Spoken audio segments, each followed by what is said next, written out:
Hi! Kamusta ka mo tanan? Ang ngalan ko si Adrian. Mastoryahanay naman kita parte sa pahamot.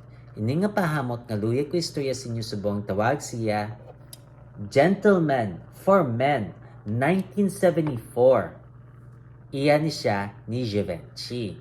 Te, panlalaki ni siya, pero kung luyag mo siya suksukon, bahala ka pag gusto ka. Kag 1974 ni siya nga version. May bag-o bala nga 2017 nga bag-o ko lang gin-review. Ini siya, amo ni siya ang dinaan nga formula na madumduman mo ang imo nga may o kunang imo nga lolo nga gasuksok sini nga pahamot. Te, ano ni siya kung simutan?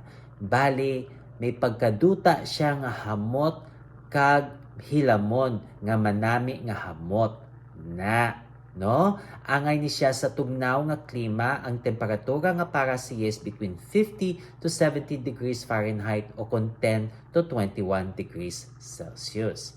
Te, ano ang iya nga mga nota? For the top, we have honey, rose, cinnamon, tarragon, bergamot, kag lemon. No, ang honey gahatag siyang pagkatamis. Tapos may tarragon na siya ng hilamon nga hamot.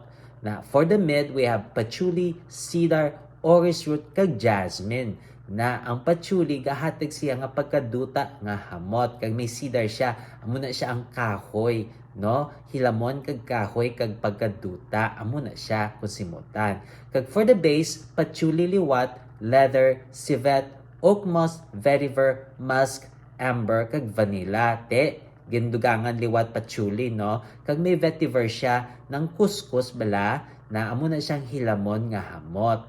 Na, angay ni siya pang adlaw-adlaw basta ang panahon ng tugnaw. Na, te, kung namian ka mo sini nga pahamot, pabalaan nyo lang ko. Kag kung may iba pa ka mga pahamot nga luyag, istorya sa akon, ibilin nyo lang sa comment section. Sa daso naman, bye-bye!